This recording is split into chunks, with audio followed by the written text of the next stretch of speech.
Amém. Que o Senhor esteja nos guiando mesmo, né? Nos conduzindo mesmo na graça dele.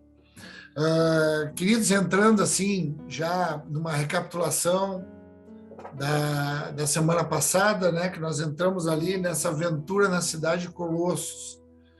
E então a gente pôde aprender que ali naquela região da Ásia, né? Era uma região que foi explorada e atingida pela palavra de Deus através da primeira viagem missionária de Paulo com os irmãos, e depois daquilo ficou uma igreja ali bem definida, e nós estudamos qual era o perfil desse lugar, dessa cidade, né? Uma cidade que tinha perdido a proeminência ao longo dos anos, era uma cidade que tinha muitos anos. Primeiro ela teve debaixo do Império Grego, e depois, quando estava debaixo do Império Grego, tinha ainda ali uma importância, mas depois, quando o Império Romano assumiu aquele lugar, ela foi perdendo a importância, né? Inclusive, quando foram construídas as rotas, as rodovias, ali elas não passavam pela cidade de Colosso. Então, eles acabaram perdendo um pouquinho esse poder econômico, esse poder mercantilista, né? Mas era uma cidade que tinha uma marca, que era a marca pagã, né? Uma marca ali de uma deusa chamada Cibele, que era muito adorada, muito reverenciada em todo o Império Romano, e naquela cidade tinha muita importância. É uma deusa que nós estudamos que ela não é tão conhecida como, por exemplo, a deusa Diana, a deusa chamada Artemis, mas era uma deusa que tinha uma relevância muito grande, a chamada a mãe de todos. E o que era muito comum e que assolava os irmãos daquele lugar era o gnosticismo e o sincretismo, que era essas filosofias, essas ideias, né? Várias ideias ali misturadas que entravam para dentro da igreja. Então isso é muito comum hoje, até hoje, nesse estudo de teologia aplicada, a gente percebe, e hoje, sobretudo nesse ambiente de movimentação de influência digital, a gente vê muitas ideias, muitas teses, né, muitas teologias, e é algo que a gente tem que estar orando a Deus, que a gente tem que estar clamando a Deus mesmo, para que isso não entre misturando, né, comprometendo como um fermento a sã doutrina, o evangelho da verdade. Então, isso era uma marca das cartas do apóstolo Paulo, que era lutar com muita veemência contra esses argumentos, né? Esse sincretismo que ia entrando para dentro da igreja, né? Para que se mantivesse ali a sã doutrina ali pura, né? Profunda, simples, na comunhão, na doutrina dos apóstolos, no ambiente de oração, de partir do pão. E então esse era o cenário vivido, né, por aqueles irmãos. E Paulo está escrevendo essa epístola da primeira prisão dele em Roma, que era uma prisão domiciliar, uma prisão que nós vamos ler agora e nós vamos perceber que ele podia receber visitas ali. Então Timóteo era um jovem ali, líder, que caminhava muito perto de Paulo, inclusive nesse ambiente de prisão, ele podia receber visitas, ele tinha liberdade. E numa dessas visitas, quem foi ver Paulo era Epáfras, e foi ele que trouxe essas informações a respeito dos irmãos lá em Colosso. Muito provavelmente, Paulo, até ele confeccionar essa epístola, ele não conhecia, ele não tinha ido ainda em Colosso, ele não conhecia aqueles irmãos. Quem tinha pregado a palavra ali, quem tinha chegado com o evangelho, era esse irmão Epáfras, que se tem dúvidas, né, há duas correntes de entendimento de quem era esse Epáfras. Uma dessas correntes é que teria sido um homem que se converteu naquele avivamento do Pentecostes em Jerusalém. Está relatado ali em Atos 2, quando Pedro faz aquele discurso, e muitas pessoas ali, de várias nacionalidades, que se reuniam naquele lugar, muitos se converteram, 3.000 pessoas, a Bíblia fala. E alguns pensam que ele poderia ser um desses homens que se converteu e, retornando para Colossos, ele levou a palavra. E uma outra linha de pensamento, que essa é a que eu acredito, é que Epáfras era um homem que se converteu em Éfeso. Paulo teve ali por 3 anos pregando na cidade de Éfeso, e muitos discípulos ali foram formados dentro dessa caminhada, e se acredita que um desses discípulos foi Epáfras, que daí foi enviado para aquela terra, onde ele começou ali um trabalho. E pela maneira que Paulo se refere a ele, chamando de conservo, meu amado, dá a entender que ele tivesse já uma relação, uma intimidade com esse irmão. Então, Epáfras vai ali conversar com Paulo e passa essas informações aonde é gerada essa epístola que a gente vai ler hoje. Então, é importante a gente poder relembrar, né, recapitular esse cenário para a gente entrar nessa jornada aí junto com esses irmãos, né, e poder entender, né, como é que essa fé que movia os irmãos naquele momento pode mover a nossa vida hoje, pode mover a igreja de Jesus nos dias de hoje. Amém, queridos? Então, eu vou ler e peço que vocês acompanhem comigo a leitura desse primeiro capítulo. Colossenses, capítulo 1. Então, ele fala assim: Paulo, apóstolo de Cristo Jesus, pela vontade de Deus. Vontade de Deus. Algumas palavras eu vou chamando a atenção de vocês aqui para depois, quando a gente discorrer, né, nesse diálogo, um estudo dialogado, né, a gente possa chamar ali na memória, pela vontade. Paulo está pela vontade de Deus, e o irmão Timóteo. Aos santos e irmãos fiéis em Cristo que estão em Colossos, graças a vós e paz da parte de Deus, nosso Pai, e do Senhor Jesus Cristo. Graças damos a Deus, Pai de nosso Senhor Jesus Cristo, orando sempre por vós, desde que ouvimos falar da vossa fé em Cristo Jesus e do amor que tendes para com todos os santos, por causa da esperança, por causa dessa esperança que nos está reservada nos céus, uma esperança reservada nos céus, da qual antes ouvistes pela palavra da verdade do Evangelho, que já chegou a vós. Em todo o mundo esse Evangelho vai frutificando, como também vós, desde o dia em que ouvistes e conhecestes a graça de Deus em verdade. Aprendestes isto com Epáfras. Aí vem a citação desse nosso querido irmão. Nosso amado conservo, que por vós é fiel ministro de Cristo, e que também nos declarou o vosso amor do Espírito. Por essa razão, nós também, desde o dia em que o ouvimos, não cessamos de orar por vós e de pedir que sejais cheio do pleno conhecimento da sua vontade. Lembra lá, eu estou aqui, eu sou Paulo, estou falando aqui pela vontade de Deus, e agora, depois que a gente ouviu as notícias a respeito de vocês, nós estamos comprometidos com vocês e oramos para que vocês tenham o pleno conhecimento de toda a vontade, essa vontade de Deus, em toda sabedoria e entendimento espiritual. Versículo 10. E oramos para que possais andar dignamente diante do Senhor, agradando-lhe em tudo. Presta atenção nessa palavra também.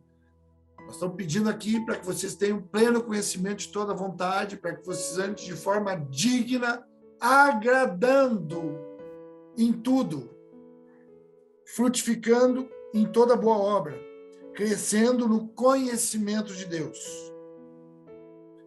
corroborados de toda fortaleza, segundo a força da sua glória, em toda paciência e longanimidade, com gozo, com muita alegria, dando graças ao Pai, que nos fez idôneos para participar da herança dos santos na luz. Então, essa salvação, essa palavra que por meio da fé chegou, a graça de Deus, fez com que esses irmãos e nós nos tornássemos idôneos, plenos, aptos, capazes para participar da herança dos santos da luz. E nos tirou do poder das trevas e nos transportou para o reino do Filho do seu amor, em quem temos a redenção pelo seu sangue, a saber, a remissão dos pecados. Ele é a imagem do Deus invisível, o primogênito de toda a criação, pois nele foram criadas todas as coisas, que há nos céus. Lembra lá a esperança reservada nos céus? Então agora ele está trazendo a supremacia de Cristo. Então está dizendo que ele, que é a imagem do Deus invisível, e ele é o primeiro de toda a criação, neles foram criadas todas as coisas que há nos céus e na terra, visíveis e invisíveis, sejam tronos, sejam dominações, sejam principados, sejam potestades, tudo foi criado por ele e para ele. Ele é antes de todas as coisas e todas as coisas subsistem por ele. Ele é o cabeça do corpo, a igreja. Ele é o princípio, o primogênito dentre os mortos, para que em tudo tenha preeminência, primícia, que ele seja o início de todas as coisas. Versículo 19. Pois foi do agrado, lembra lá essa palavrinha lá, que nós referimos e evidenciamos aqui, façam tudo agradando ele, seja agradando a partir da vontade dele. Então ele fala agora, porque foi do agrado do Pai, que toda a plenitude nele habitasse, e que, havendo por ele feito a paz pelo sangue da sua cruz, por meio dele reconciliasse consigo mesmo todas as coisas, tanto as que estão na terra, como as que estão nos céus. A vós também, que noutro tempo eres estranhos e inimigos no entendimento, pelas vossas obras más. Agora, contudo, vos reconciliou no corpo da sua carne pela morte, para perante ele vos apresentar santos, irrepreensíveis e inculpáveis, se é que permaneceis fundados e firmados na fé, não vos deixando afastar da esperança, aquela esperança que está reservada nos céus. A gente tem que cuidar para não se deixar afastar dessa esperança do evangelho que ouvistes, o qual foi pregado a toda criatura que há debaixo do céu, e do qual eu, Paulo, fui feito ministro. Agora eu me regozijo no que padeço por vós. Então, me alegro no sofrimento que eu tenho por vocês. Então, por conta desse ministério que me foi dado, para poder manifestar essa palavra, para que as pessoas ouçam essa palavra que foi pregada debaixo do céu, eu tenho alegria por eu ter sofrimento por vocês na minha carne, porque assim eu cumpro o resto das aflições de Cristo pelo seu corpo, que é a igreja.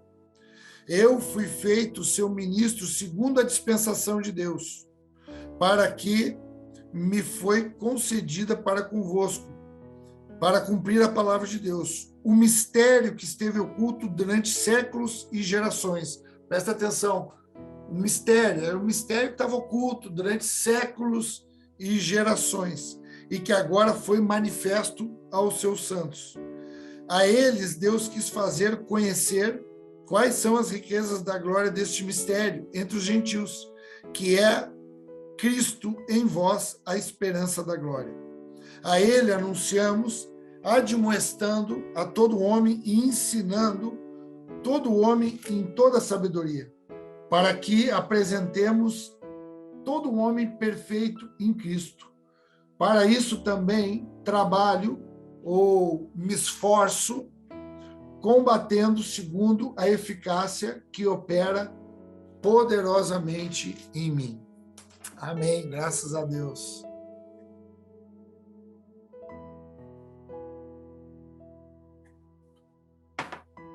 Muito bom a gente começar agora a pensar e a conversar a respeito disso.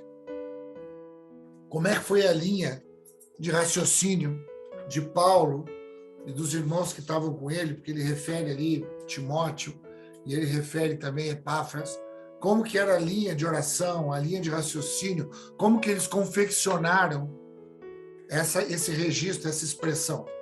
Como que isso veio no coração deles, essa inspiração do Espírito, para que eles pudessem trazer esse primeiro capítulo, essa primeira explanação. Então, a primeira coisa que eu quero que a gente possa registrar, que vocês registrem aí, se possível, a um ambiente onde a supremacia, toda a suficiência, ela vai estar na fé daquele que crê, daquele que é o santo, daquele que crê que o Cristo dado por Deus, que o ungido, que o Messias, ele se representa na vida de Jesus. Ele como sendo esse Cristo, o cabeça da igreja. E aqui eu quero também relembrar vocês da conjunção da carta aos Efésios e da carta aos Colossenses. Na carta de Efésios, que nós já estudamos, nós vimos uma evidência do corpo de Cristo. Então, é falar da unidade no corpo, da autoridade que tem na unidade, em aquilo que Deus deu para o corpo, para os santos serem edificados no corpo, os ministérios, o apóstolo, o profeta, o pastor, o evangelista e o mestre, os ministérios que foram dados para a igreja, para a formatação do corpo. Então se falou nos 6 capítulos aos Efésios, no corpo, como que o corpo se consolidava, como que aquelas juntas elas iam tomando forma firme. Agora, parece que completa nessa carta aos Colossenses aquilo que nós ouvimos. Por quê? Porque ele vai falar aqui em síntese de fé. Ele vai enaltecer, não é uma teologia desejada, é uma fé que ela vai evoluindo. Então ele vai falar que essa fé, que ele ficou muito feliz quando ele ficou sabendo dessa fé, quando essa fé foi anunciada. E essa fé evolui porque a gente percebe que ele diz assim, olha, essa fé foi anunciada, que vocês têm fé em Cristo Jesus e que vocês também têm amor pelos santos. Então, essa maneira aperfeiçoada, como que a fé ela é aperfeiçoada para o amor. A fé, ela começa mínima, porque a fé faz com que a gente nasça de novo, é um novo nascimento. Então, essa fé começa mínima. Ela começa a fé em quem é beneficiado. É uma fé de criança, é uma fé de alguém que depende do pai, que sabe que o pai dá as coisas para ele, que sabe que o pai vai cuidar dele, vai proteger ele. É uma fé, as crianças têm fé, que nós, como pais, nós vamos cuidar deles. Mas é uma fé de quem só se beneficia.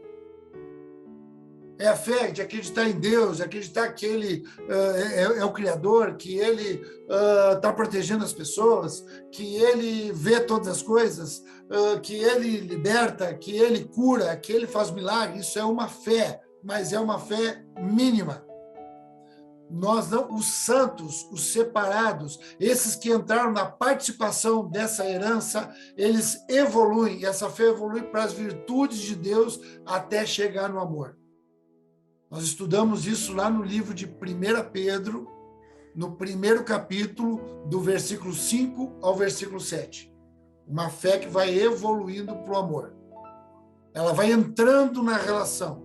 Ela vai se apresentando na relação. Qual o amor? O amor que tudo crê, que tudo sofre, que tudo suporta, que tudo espera, que não arde em ciúmes, que é paciencioso. Esse amor em prol do outro. Não é uma paixão, não é o gostar, não é o amor romântico do filme.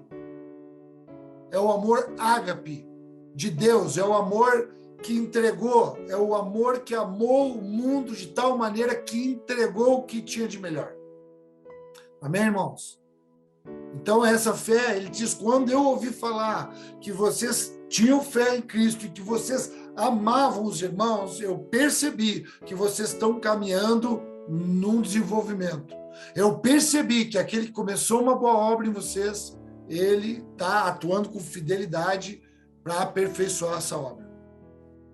Então, ele começa a discorrer e a falar a respeito dessas coisas. E depois, ele fala dessa esperança que está reservada nos céus. E aqui eu quero que a gente comece a ter atenção agora naquilo que a gente vai falar. Porque ele diz que é uma esperança que está reservada nos céus e que essa esperança ela veio pela palavra que eles ouviram, a palavra do Evangelho. E aqui, queridos, eu quero que a gente comece a pensar que essa esperança não é uma esperança que ela vai nos levar para um lugar de conforto depois da morte. Esse que evoluiu a fé para o amor, ele não está esperando aquilo que vai acontecer depois da morte. Ele está se preparando para a sua atuação nessa vida. Essa esperança, por isso que a gente vai começar a entender os céus agora, como é que os céus eles vão se revelando. Essa esperança reservada nos céus, ela é pela palavra, na verdade, que vai nos formando para uma atuação aqui, nos dias de hoje, nas nossas relações, em todo tempo, em todo lugar, com uma consciência agora desenvolvida. Porque essa palavra que foi pregada em todo mundo, essa palavra ela foi aspergida em todo mundo, ela vai frutificando, ela vai dando frutos. Ou seja, vai aparecendo fé. Tu vai começando a observar. Algum crê aqui, outro é convencido pelo Espírito ali. E tu vai entendendo, e tu vai louvando, e tu vai entrando em oração, e tu vai te comprometendo, e tu vai atuando, e tu vai indo, e tu vai te movimentando, e essa fé vai crescendo em toda a terra, porque o cabeça, ele vai desenvolvendo o corpo. Ele vai formando mentalidades de Cristo em pessoas que vão se conectando com outras pessoas e vão atuando, seja perto ou seja longe. A gente tem aqui, nessa nossa reunião aqui, muita gente que está longe e está completamente conectados por essa fé. A gente se ama profundamente. Essa carta aqui é uma carta que Paulo ele está expressando pelo Espírito que não é necessário que a gente esteja juntos, ainda que nós queiramos estar juntos. Mas o que precisa é nós nos comprometermos uns com os outros, ainda que nós estivermos impedidos de estar juntos, impedidos de nos conhecer. A gente tem muita vontade, hoje está nos visitando aqui com muito carinho, assim, a gente está recebendo o Ronei e a Lenise. A gente quer muito, eu quero muito estar com eles, eu quero muito ver eles, eu quero poder experimentar o que a Vicky, o que a Ina, o que a Priscila experimentaram. Mas eu não preciso, isso não é um pré-requisito para nós andarmos juntos em amor. Para eu dizer que eu amo, que eu reconheço a vida deles, que eu já ouvi falar notícias deles e que eu oro pela vida deles. Por isso que a palavra de Deus diz, e Paulo fala que ele podia estar com a liberdade dele cerceado, mas que a palavra de Deus ela não podia estar presa. Então é uma atuação aqui na terra. Não é uma esperança de quem espera passivamente chegar no lugar de benefício. É a esperança que vem algo do céu para a sua vida, para que ele possa ter uma atuação prática aqui na sua existência. Encontrando propósito, encontrando boas obras. E aí, ele começa a falar a prática do Epáfras. Ele está dizendo, olha, o Epáfras, ele é um conservo, ele é um homem que anda conosco, ele foi habilitado, ele também um dia ele recebeu essa fé, ele desenvolveu para o amor, e quando a fé dele desenvolveu para o amor, ele foi lançado até a vida de vocês. E ele foi lançado como alguém que instrui, como alguém que dá testemunho, como alguém que ensina. Vocês aprenderam com ele. E aqui vem essa responsabilidade que a gente vai ganhando como igreja.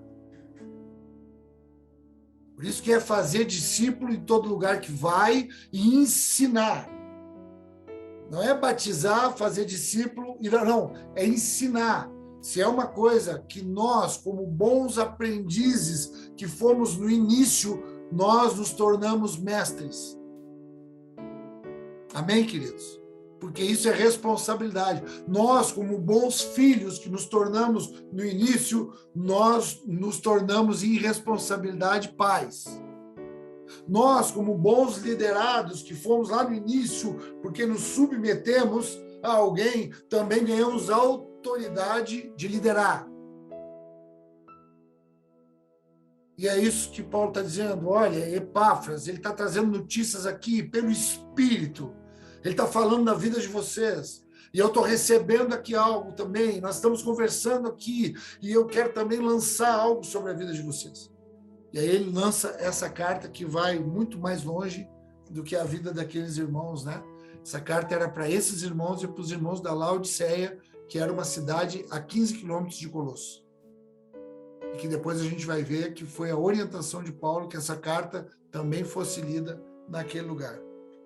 E essa carta está sendo lida há muitos anos, inspirando muita gente, alimentando a fé de muita gente. Então ele fala a respeito desse aprendizado, né, desse amor, dessa fidelidade que Epáfras manifesta. E depois, no segundo momento, ele começa agora a dizer como ele está envolvido em oração, como isso que ele ouviu, ele se comprometeu, e ele ora por eles, algumas questões específicas que eu quero chamar a atenção. Eu quero que a gente pense aí naquilo que ele está orando, porque ele está orando pelo pleno conhecimento de Cristo. E ele olha pelo pleno conhecimento da vontade de Deus. E a vontade de Deus é que Cristo seja manifesto, que ele seja conhecido e manifesto. Então, queridos, aqui nesse compromisso que nós vamos assumindo no reino de Deus, nós oramos para que haja um pleno conhecimento da vontade de Deus. Então, isso é uma oração. Conhecer a vontade de Deus, conhecer o propósito de Deus, conhecer como nós somos conhecidos por Deus, individualmente e coletivamente como igreja, como comunidade.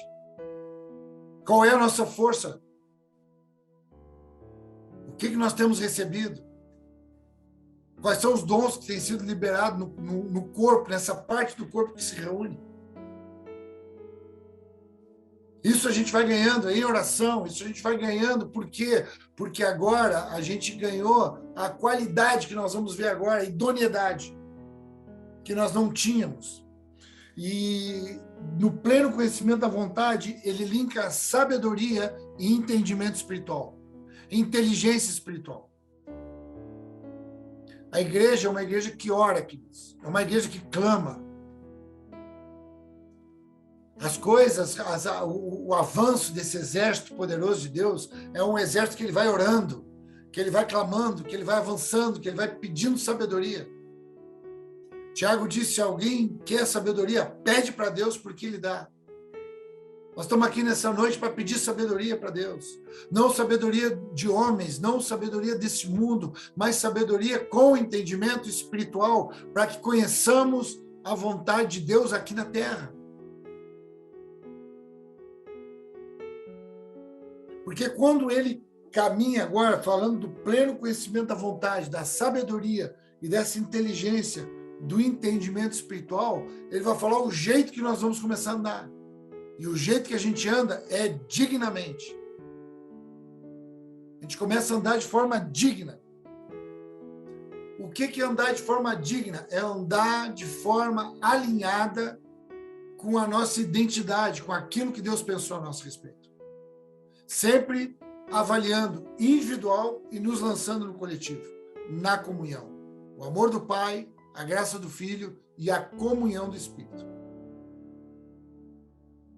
Como que a gente anda dignamente, agradando, para o agrado de Deus, para que Deus se agrade. Frutificando em toda boa obra e crescendo no pleno conhecimento de Deus. É uma caminhada de desenvolvimento, é uma caminhada que evolui, é uma caminhada que cresce, é uma caminhada que precisa ser estimulada. Queridos, nós estamos aqui para nos estimularmos mutuamente. É muito perigoso a gente parar. Lembra que nós estudamos lá no livro de Gálatas? Corrieis bem, o que houve? A gente está aqui muitas vezes repetindo as coisas e falando, fazendo esse exercício da paternidade, o exercício da repetição, porque isso é um estímulo espiritual. Isso é oração de quem entende o mundo espiritual. De quem vive essa esperança que está reservada nos céus. Aqui na terra, atuante, completando aqui uma carreira que é proposta para nós. O que é a completude dessa carreira? Que lida com bom combate? É guardar a fé. Guardar a fé. E guardar a fé não é como aquele homem que guarda aquele talento. Guardar a fé é alguém que investe e faz crescer. Fé que desenvolve para o amor. Então, esse agora aqui é o apelo de Paulo. E aí, ele, clamando a Deus para que haja esse crescimento no conhecimento de Deus, ele fala daquilo que Deus vai dando de virtude, ânimo, ele fala dos frutos do Espírito, que nós estudamos também em Gálatas, vocês vão lembrar. Ele fala dos frutos do Espírito, da paciência, da longanimidade, dessa alegria. E aí ele diz assim, que ele dá graças a Deus porque agora ele nos fez idôneos para participar dessa herança do Filho dos Santos na luz. Então ele fala de uma herança agora. Então, queridos, a salvação, ela nos fez um povo idôneo. O que quer dizer idôneo? O que é essa idoneidade? É alguém apto, alguém capaz, alguém preparado, alguém que foi feito para isso. Então houve uma idoneidade na nossa vida. Então, ainda que nós olhemos para nós mesmos e humilhados debaixo da poderosa mão de Deus e andando numa condição de alguém humilde, nós nos reconheçamos como homens maus, homens de obras más, homens que andavam inimigos, que andavam errantes. Não obstante a isso, nós somos feitos idôneos. E aqui começa um milagre na nossa vida. E aqui a gente vai começar a se alegrar muito agora. Hoje nós vamos começar a nos estimular e essa esperança vai invadir o nosso coração.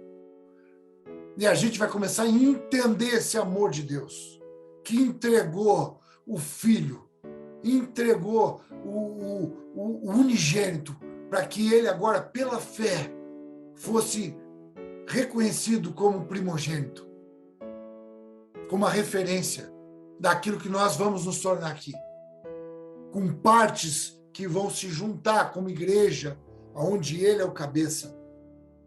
E uma das coisas que essa cabeça pensou é em nos deixar idôneos para isso, para essa obra, nos fazer participantes dessa herança na luz, porque antes nós andávamos em trevas.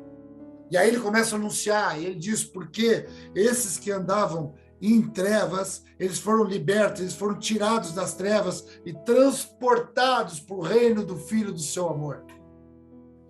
Começa a perceber isso, queridos, como agora essa fé que chega na nossa vida, ela vai sendo transportada. Era um lugar de trevas, e agora a gente ganha herança na luz. Ou seja, começa a haver uma clareza, começa a haver uma iluminação do nosso entendimento, a nível do que fazer. Aqueles que eram autores de obras más vão começar a andar em boas obras que foram preparadas para eles andar sobre elas. Esse sou eu e é tu. Porque isso é uma obra de fé. A perfeição, e nós vimos lá no final, a perfeição não é ausência de erro. Santidade e perfeição é alguém que foi escolhido, foi tornado idôneo pela fidelidade de Deus, e agora ele começa a desenvolver. E nesse desenvolvimento, esse transporte do império das trevas para o reino do Filho do seu amor é um processo, é uma caminhada. É uma jornada. Ou seja, nessa jornada a gente vai se equivocando, a gente vai errando. Mas a gente continua no mesmo empenho, na mesma convicção. E nós temos tido essa experiência muito perto aqui. Hoje foi um dia que nós tivemos essa experiência aqui, muito perto, na vida dos irmãos, na vida da igreja. Que mesmo a gente se equivocando, que mesmo a gente errando, às vezes a gente erra o tom, às vezes a gente erra a ferramenta que tem que ser usada, mas o que importa é não sair do caminho que está sendo percorrido. Às vezes nós estamos nos esforçando para fazer tudo certo, não há erro, nós temos um comportamento ali que ele tem uma idoneidade moral, tem uma idoneidade ética, mas está completamente fora do caminho. A idoneidade é para participar da vontade de Deus como herdeiros na luz. É gente que não erra o caminho. Erra às vezes porque está numa formação de caráter, está numa mudança de cultura, está vivendo uma jornada de transporte de um tipo de consciência para outro tipo de consciência. Uma mentalidade egoísta, individual, para uma mente de Cristo. Alguém que vai se doar, que vai voluntariamente se entregar na sua vida. E aí ele começa depois que ele fala disso aí, ele fala da redenção, porque isso aconteceu por ele, isso foi uma redenção, isso foi uma libertação, isso foi um preço pago, isso nós somos comprados. E aí ele entra naquilo que Cristo é, a supremacia. Tudo começou nele. A partir do versículo 15, ele começa a falar que tudo começou nele.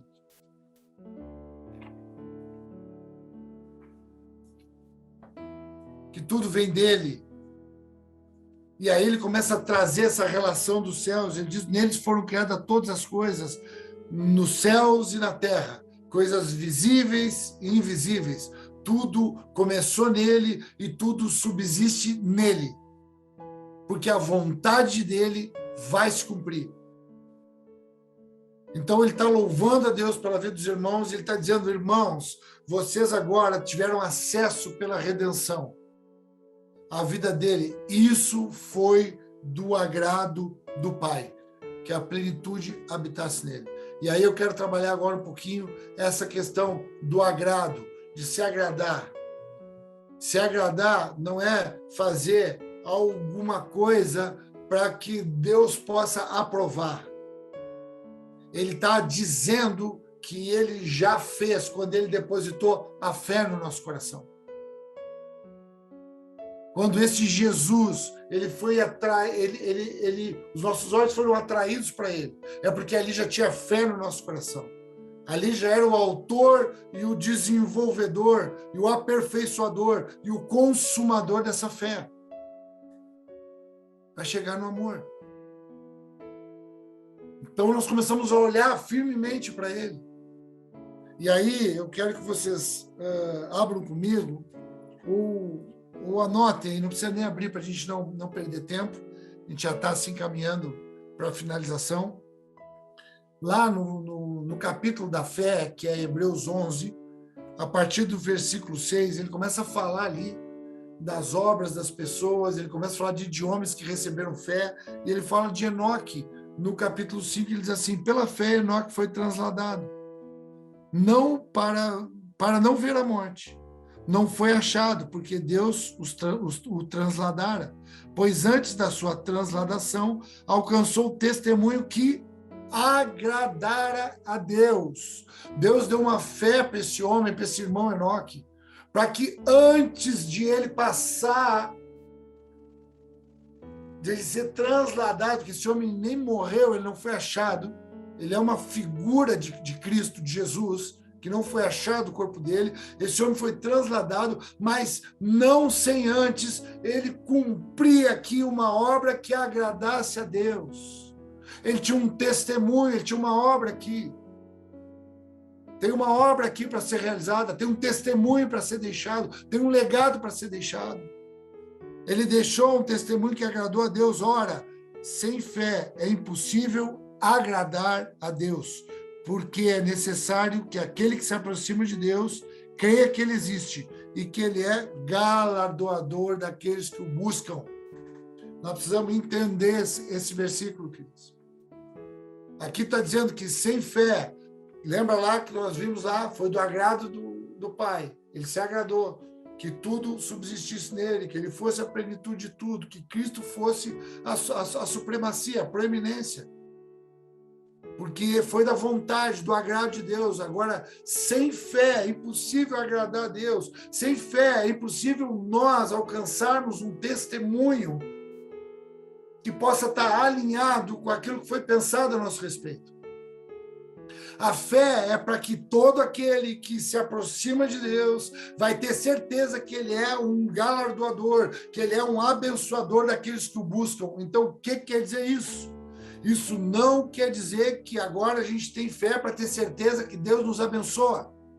Isso quer dizer que agora nós, com fé e com a certeza de que já somos abençoados, nós vamos atrás daqueles que vão buscar Deus para que eles nos achem.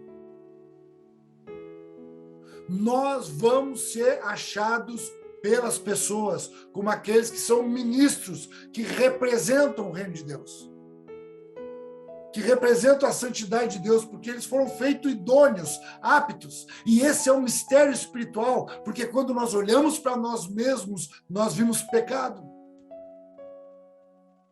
Nós vimos dificuldade, nós vimos limitações.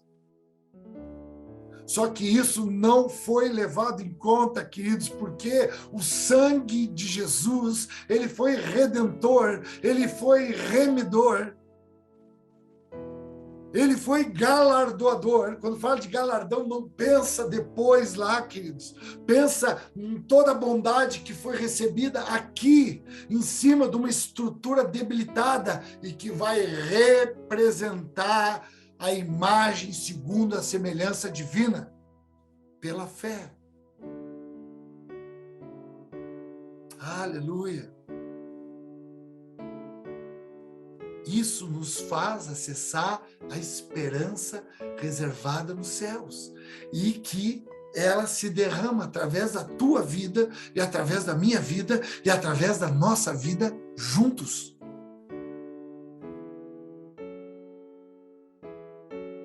É isso que ele está falando. Aquele que alcança um testemunho aqui,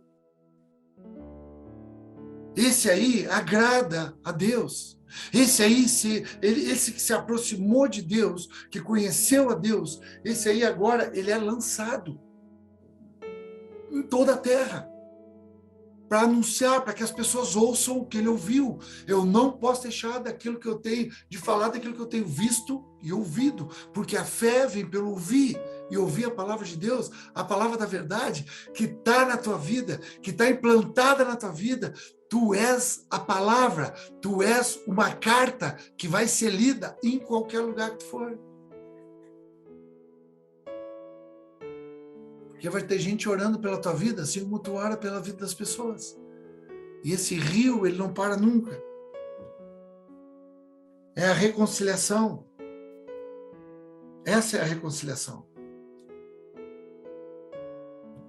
E aí, para finalizar, nesse caminho que ele transita, nesse caminho que ele ouve as boas notícias, e ele se alegra, ele começa a orar, e ele começa a dizer para eles o que aconteceu. Nós fomos transportados, nós estávamos de um jeito, nós éramos uma coisa, nós éramos autores de obras más, e agora nós vamos, pela fé, conseguir alcançar a visualização de boas obras, de um propósito que Deus preparou para nós poder cumprir aqui nessa terra aqui, com um sacrifício, com um sofrimento, porque quando ele começa a falar dele, ele começa a dizer, olha, eu me alegro, porque eu, por vocês, eu consigo completar as aflições de Cristo aqui na terra, lutando pela igreja, ensinando, admoestando, me expondo, correndo risco nas relações, perdendo algumas relações, me entristecendo em algumas situações, se sentindo traído, injustiçado, decepcionado, frustrado, mas se alegrando com aquilo, porque aquilo são marcas de quem está lutando por uma causa que é Cristo, a igreja. Então ele não para, ele continua caminhando, ele continua andando, porque ele foi feito para isso. Isso é um mistério revelado. Queridos, a tua vida é um mistério revelado. Cristo na tua vida é em comunhão, é um mistério que estava escondido por séculos e gerações e que agora é revelado. Cristo em nós, a esperança da glória. Sabe aquela esperança que estava reservada lá nos céus? Agora aquela esperança, ela vai ser revelada aqui na terra através da nossa vida como igreja. Cristo em nós, a esperança da glória, de verem a glória de Deus, uma glória muito maior de qualquer glória de que o homem possa estar buscando aqui nesse lugar. É um mistério revelado através da vida de gente que foi feito idôneo e quando olha para si mesmo sabe que não é e se apaixona pelo Senhor e diz obrigado, Jesus. Obrigado, Senhor, porque Tu me fez idôneo, aonde ninguém acreditava, aonde eu mesmo não acreditava, aonde eu mesmo não tinha mais esperança. Estava reservada para mim uma esperança dos céus, para que essa esperança que eu recebi, ela possa ser manifestada, Cristo em nós, na igreja, a esperança da glória.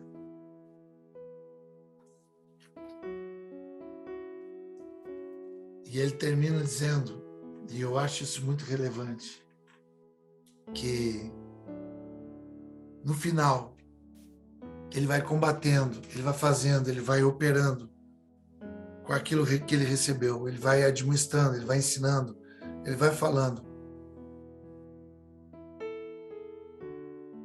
Paulo queria, de todo o coração dele, que os irmãos de Colossos, eles entendessem qual era a força, a característica deles, para que eles fossem efetivos, para que eles fossem poderosos na anunciação, para aqueles que tinham sido preparados para ouvir.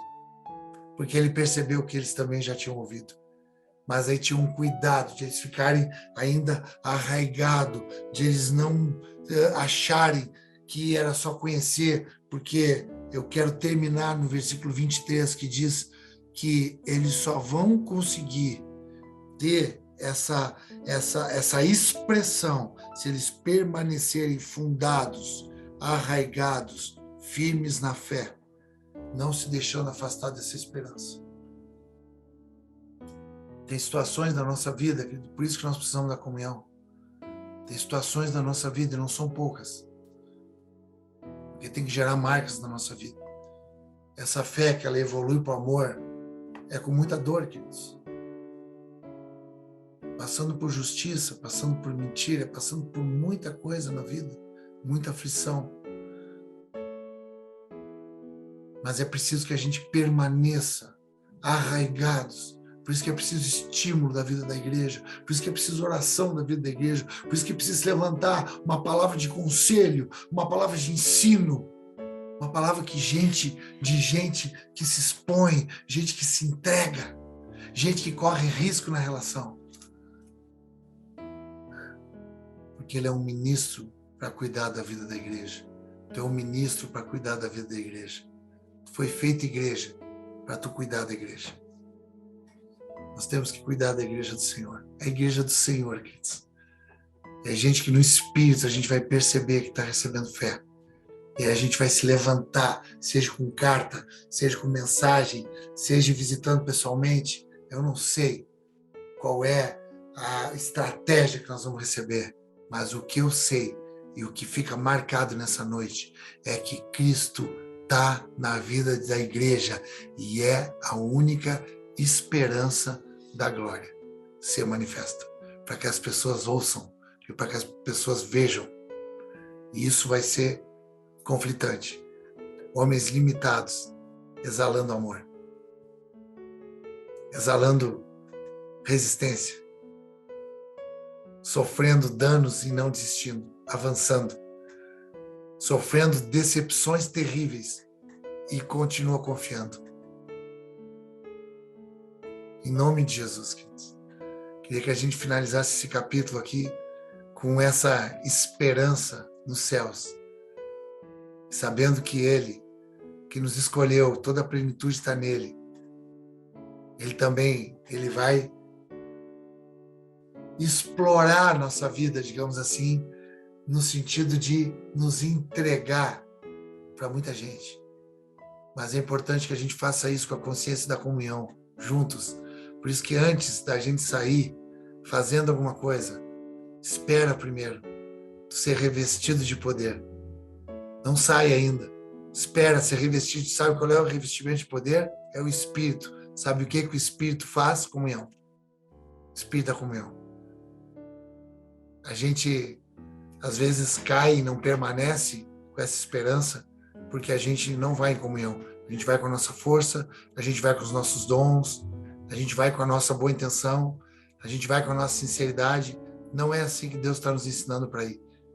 É para ir com o espírito de comunhão. É para ir desenvolvido. E para isso a gente tem que ser preparado, provado, marcado, afligido.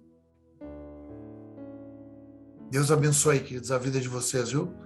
Deus abençoe, que o Senhor possa nos guardar mesmo, guardar essa palavra no nosso coração. Guardei a palavra no meu coração para não pecar contra ti. Nós fomos redimidos dos pecados. Sabe o que isso quer dizer? Não quer dizer que nós deixamos de ser pecadores, nós continuamos pecadores e confessamos todo dia os nossos pecados. Se é alguma coisa que a gente faz é confessar pecado. A gente não se acomoda nos pecados. A gente não abusa da graça de Deus, mas a gente é pecador.